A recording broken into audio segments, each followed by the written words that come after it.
All right, Hassler here. I'm going to go through the vocabulary and some examples from 1.6. Remember that you can use these notes on your quiz, so you want to make sure that you're taking good notes that you can reference for your homework and for your quiz.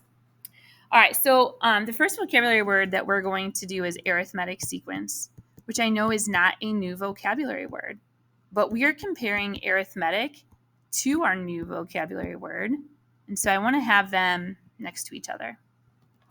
So as a reminder, an arithmetic sequence is a list of numbers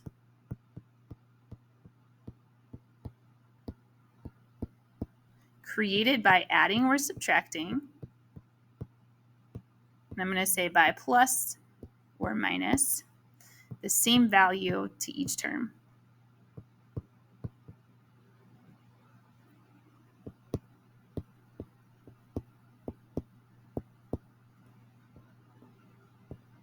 Okay. I'm going to underline the same value because we called that the common difference. And we gave that a letter because we are efficient.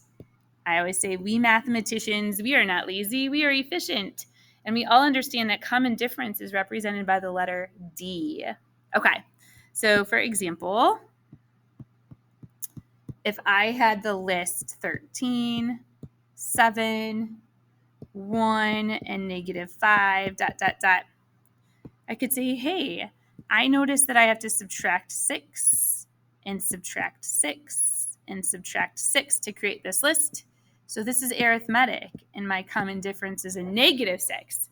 Negative because I'm subtracting. If it were an adding, I would have a positive number. Okay, so we indicate that my common difference is negative, or that I'm subtracting, to create my list by writing that I have a negative common difference.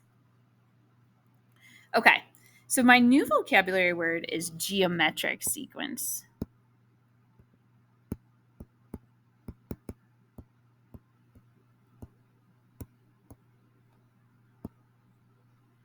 This is what we saw in the basketball problem. A geometric sequence occurs when I am multiplying by the same number to create a list. I'm going to say a sequence is a list of numbers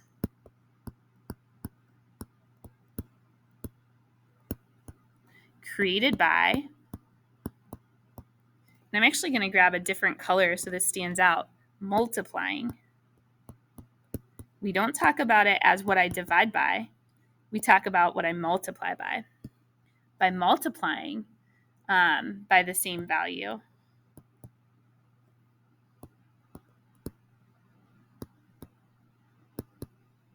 To each term or each time. And same value, because it's a multiplier and not an add or subtract, we're going to call this a common ratio. And again, because we are mathematicians and we are efficient, we're going to say that this is represented by the letter R. So let's get an example in here. If I had 1, 3, 9, 27, I notice that to get from one term to the next, I am multiplying by 3. And so this makes the sequence geometric. I'm multiplying to create the list, and that means I have an R value, a common ratio of 3. So there are some similarities in that I have a pattern, but major differences in how I'm creating that pattern. And so I want to take this a step further, because some of us can look at a list and just easily say, hey, I'm adding this number, or I'm subtracting this number, or hey, I can see that I'm multiplying by 3. But not everybody can look at a list and just see it. And so I want to do some examples and ideas down below here so that we can have a mathematical way of determining what that common ratio would be. So let's start off with this example. We'll say 400, 100, 25, ... And I can tell by looking at this, I would have to subtract 300 and then subtract 75. And so I know that this is not arithmetic. Okay, so I can test that and say, hey, I'm not subtracting the same number each time. Not arithmetic. So my next job is to figure out, okay, could this be geometric? So some people can look at the list. I'm going to come up here so that we aren't in the way of the proof that it's not arithmetic. Some people can look at the list and be like, yeah, 400 divided by 4, that's 100. And 100 divided by 4, that's 25. Yes, this is geometric. But my definition for geometric, I'm going to come back up here. My definition for geometric says multiplying. So even though it's true that I'm dividing by 4 to create this list, I need to figure out, well, what does that mean I'm multiplying by? And so I'm just going to make a little note. No division. I got to figure out, what do I multiply by?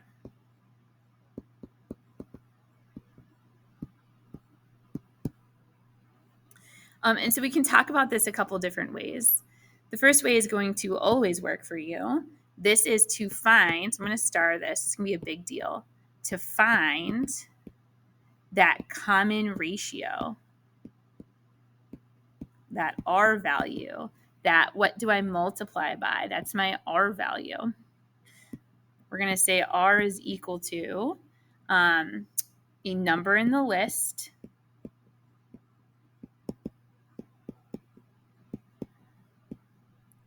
divided by the previous number. Okay, so let me grab my red marker again. I'm going to say, hey, that means that I could find what I'm multiplying by taking this 25 and dividing it by the previous number, 100. And when I type that in my calculator, I get 0.25. And as a fraction, 0.25 is 1/4. Now, I could have done 100 divided by the previous number, 400. And 100 divided by 400 is 0.25, which as a fraction is 1/4. This is what I'm multiplying by. So I want to come back up here and I'm going to say, hey, instead of saying divide by 4, I could say times 1/4. I could say times 1/4. So let's think about this for a second. Dividing by 4 is the same as multiplying by 1/4. Now remember, this fraction bar means division. And so saying divided by 4 is exactly the same as saying, yeah, I'm going to take 1 and I'm going to divide it, fraction bar, by 4. So I'm still writing divide by 4. It's just that I'm writing it as a fraction to show what I'm actually multiplying by. Okay, so a couple ideas here. If you notice that you're dividing by a number to get the list, then I could rewrite that number as times 1 divided by that number times that fraction. Or I can always take a number in the list, divide by the previous number, and that's going to help me determine what that common ratio is. Let me give you one more example.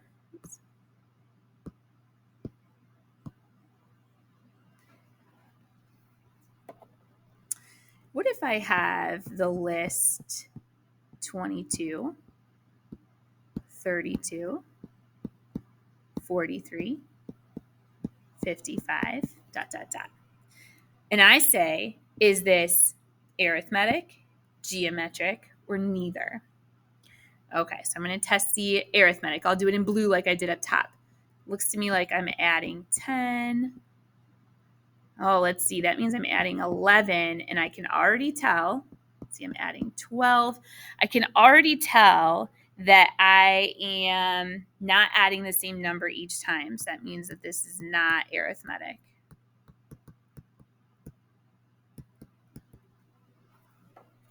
All right. So now I got to test if it's geometric. So I'll use my red like I did last time. And there's a couple ways I can test this. I could say, I'm going to find R. And I'm going to find R by taking 32 and dividing it by the previous. Right? I can never start with the first number because I don't know what is previous to that first number. So I can start with the second number. And I can go ahead and do this calculation, 1.45. And then I could say, all right, if my common ratio is really 1.45, that means that, hey, if I start at 22 and multiply by 1.45, I get 32. So if I take 32 and multiply by 1.45, I'm going to say question mark, right? If I do 32 times 1.45, do I get, so I'm going to say question mark, do I get 43? And so I can check that, right? I can say, okay, 32 times 1.45, and I get 46.4. Oof. I get 46.4, which means that this is not geometric. Not geometric because that common ratio does not hold when creating my list. The other way that I could have done this is I could have said, okay, I found that the ratio between 32 and 22 is 1.45. Let me check the ratio between 43 and 32. And when I do that, I get 1.34. Hey, those two are not the same. And so because those two are not the same, this is not geometric, which means that this is neither. If you're going to make a claim that a list is neither, you need evidence to support that it's not arithmetic. Hey, my list in blue, my change in blue, change of plus 10 and plus 11 plus 12, proves that it's not arithmetic. And I need evidence that this is not geometric. And either finding two ratios to see if those ratios match, or finding a ratio and using that ratio to check your list are both good ways to determine if this is geometric. If you're going to say neither, you need evidence that it's not arithmetic and not geometric. All right, I hope this helps. Use these notes to complete the 1.6, check your understanding, and let your teacher know if you have questions.